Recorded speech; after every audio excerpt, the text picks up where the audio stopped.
কর বেটা, করতে পারবে?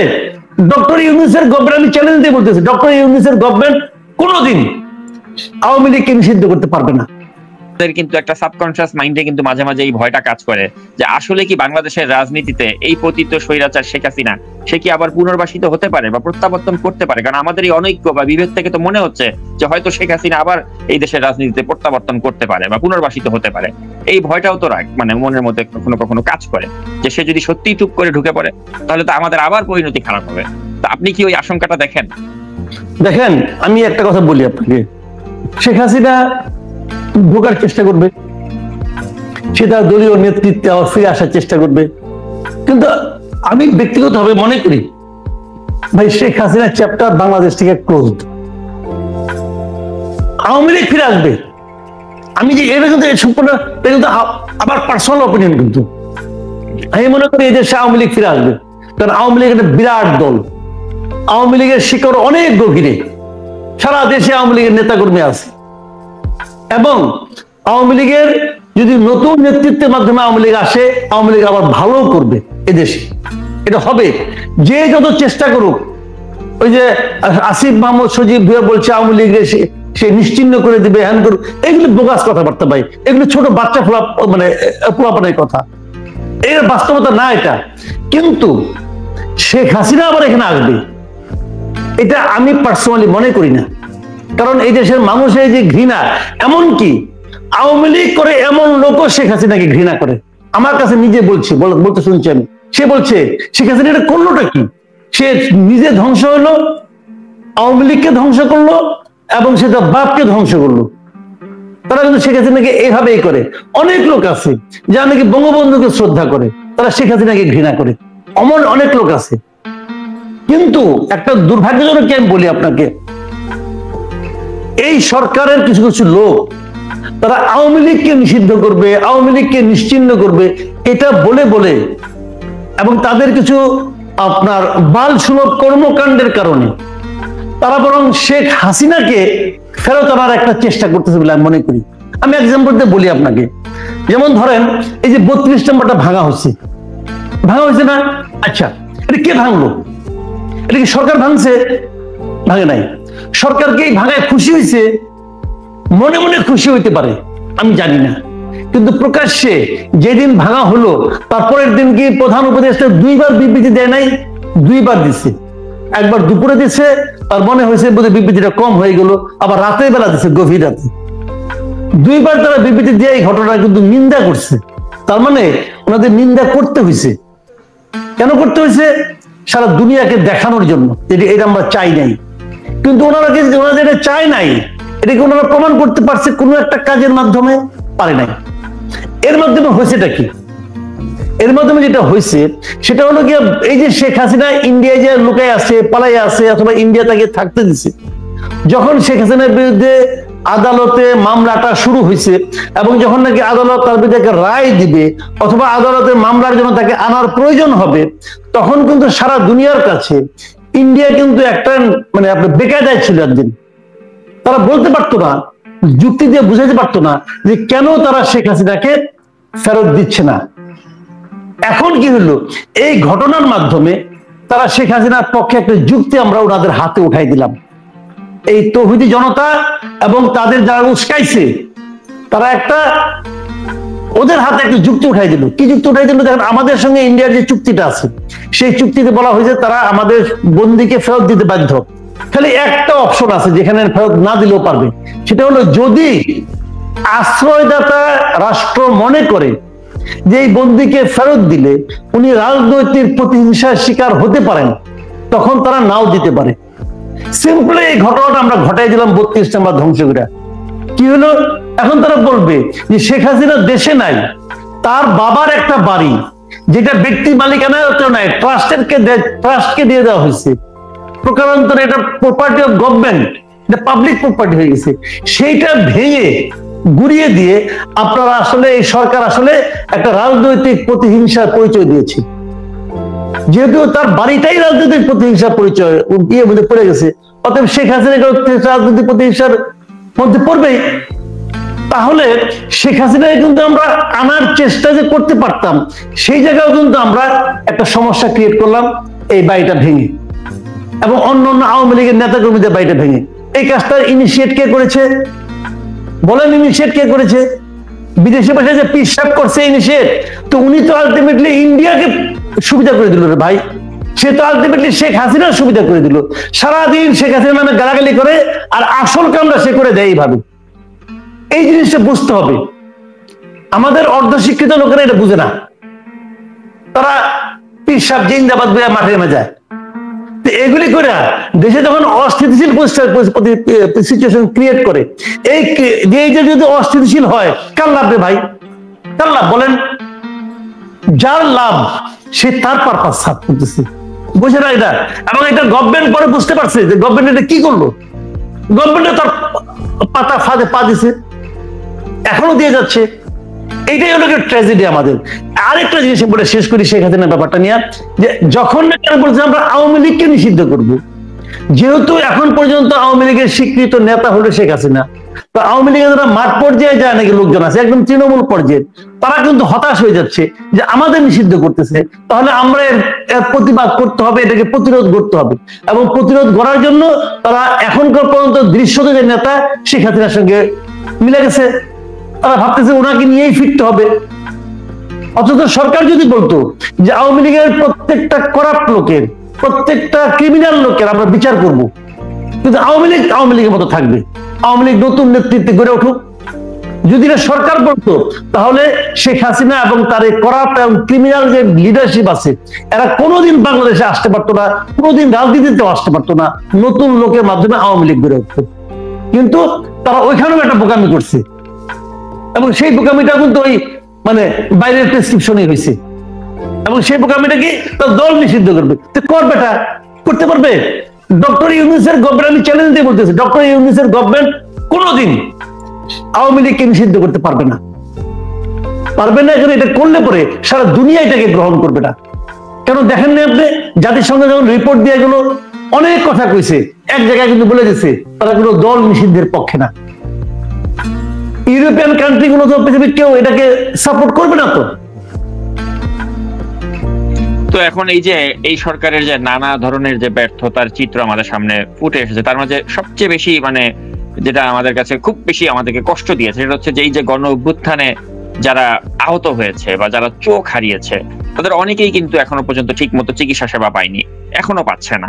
তো আমরা সব ধরনের ব্যর্থতা, অযোগ্যতা এগুলোকে যদি একপাশে রেখে দেই, কিন্তু এই যে যারা আহত হয়েছে তারা যে ঠিক মতো চিকিৎসা সেবা পাচ্ছে না, এই ব্যর্থতাটা কি আসলে কোনোভাবেই এটা মানে এটা কি মানে ক্ষমা করা যায়? এই ব্যর্থতাটা, এটা এই পার্টিকুলার ব্যর্থতাটা নিয়ে আপনি কি বলবেন? দেখেন, এই ব্যর্থতাটা এটা মানে ক্ষমার অযোগ্য ব্যর্থতা, ক্ষমার অযোগ্য ব্যর্থতা। এইখানে তো আমি বললাম রে ভাই, যে ঝামেলাটা কোথায় হয়েছে, এদের মানে আহত হওয়ার ঘটনা, যারা আহত হয়েছে তাদের পেইনটা কেউ বুঝে না, বিশ্বাস করেন কেউ বুঝে না। একবার তারা মিছিল করে এসে একদম হোটেল ইন্টারকন্টিনেন্টালের সামনে পর্যন্ত চলে আসলো, সেখান থেকে 50 গজ দূরে যমুনা, ডক্টর ইউনূস ওই বাসায় থাকেন। আমি সেই রাত্রে একটা টিভিতে টকশোতে বলছিলাম যে আমার জানতে খুব ইচ্ছা করে ডক্টর ইউনূস কি ঘুমাতে পাচ্ছেন, আমার জানতে খুব ইচ্ছা করে। তখন শীতকাল ছিল, এই শীতের মধ্যে যখন এই লোকগুলো, এই আহত অসুস্থ লোকগুলো হুইল চেয়ার নিয়ে খোলা রাজপথে বসে আছে, তখন ডক্টর ইউনূস কি গরম কফির কাপে চুমুক দিচ্ছিলেন নিজের শরীরের উষ্ণতা বৃদ্ধির জন্য? আমার এটা জানতে খুব ইচ্ছা করে। অথচ ডক্টর ইউনূস কে ছিলেন রে ভাই? জেলে যাইতেন, জেলে। সেখান থেকে এই লোকগুলোর যে অবদান, এই লোকগুলোর যে ত্যাগ স্বীকার, সেটার কারণে আজকে উনি এখানে আসছেন। এদের প্রতি তার কোনো ফিলিংস কাজ করে না। আমি বললাম না যে কোনো একটা উপদেষ্টা যদি আহত হইতো, গুলিবিদ্ধ হইতো, চোখ নষ্ট হইতো একটা উপদেষ্টার, তাহলে এদের দুঃখটা তারা বুঝতো। আমি এটাও বলি আপনাকে, যারা এই উপদেষ্টা মন্ডলীতে আছে, তারা, আমি আপনাকে চ্যালেঞ্জ দিয়ে বললাম, শতকরা 80% উপদেষ্টা কখনো এই আন্দোলনের সঙ্গে শারীরিক, মানসিক, অর্থনৈতিক, বুদ্ধিভিত্তিক কোনোভাবে এই আন্দোলনের সঙ্গে জড়িত ছিল না। নূরজাহান বেগম স্বাস্থ্য উপদেষ্টা হয়ে গেছে, আপনি যখন আন্দোলনে যখন জন আন্দোলন তীব্র আকার ধারণ করছে, তখন যাই যদি আপনি এই আন্দোলনকারী যদি বলতেন তোমরা আন্দোলনটা ভালো মতো করো, তোমরা যদি আন্দোলনটা সফল হও, তাহলে আমরা নূরজাহান বেগমকে স্বাস্থ্য উপদেষ্টা বানাবো, বললে পরে ওই লোক কি করতো? আপনাকে ধরে যদি চর মারতো, ব্যাপারটা কে নূরজাহান বেগম, তাহলে স্বাস্থ্য উপদেষ্টা বানাইতে হবে। সে তো স্বাস্থ্য উপদেষ্টা বসে আছে, আবার স্বাস্থ্যের 12টা বাজাচ্ছে। সে বুঝেই না কি জিনিস, সে বুঝেই না। তাকে যদি বলা হয় কনসালটেন্ট, সে কনসালটেন্ট বলতে মনে করো যে বিভিন্ন রকম ফিনান্সিয়াল কর্মকাণ্ডের কনসালটেন্সি করে না ওরা। সে বোঝে না তো ভাই। আমি যে কথাটা বললাম আমি কিন্তু বানিয়ে বানিয়ে বলতেছি না, আমি জেনে বলতেছি। এবং এটা কিন্তু ডক্টর ইউনূসও বুঝে, যদি পারছেন না ওনাকে সরাবেন না। কেন সরাবেন না? ওনার পরিচিত লোক, ওনার পছন্দের লোক, ওনার সঙ্গে দীর্ঘদিন কাজ করছেন, রিটায়ারমেন্ট হয়ে বাড়িতে যান, নাতি নাতি নিয়ে খেলাধুলা করতো, কোন নাতি কি খাইতে পছন্দ করে সেটা বানাইতো, এগুলি করতো। ঠিক আছে, অবশ্যই বিনোদনের জন্য তারা এখানে আসছে, করতেছে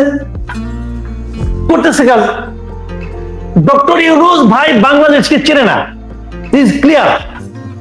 আপনি যখন উনি এই উপদেষ্টা হওয়ার আগ পর্যন্ত উনি যত বছর ছিলেন বাংলাদেশে, মনে করেন আপনি গ্রামীণ ব্যাংক করার পরে আপনি একদম কড়াই গন্ডায় হিসাব নিয়ে দেখেন উনি কতদিন দেশে ছিলেন আর কতদিন দেশের বাইরে ছিলেন।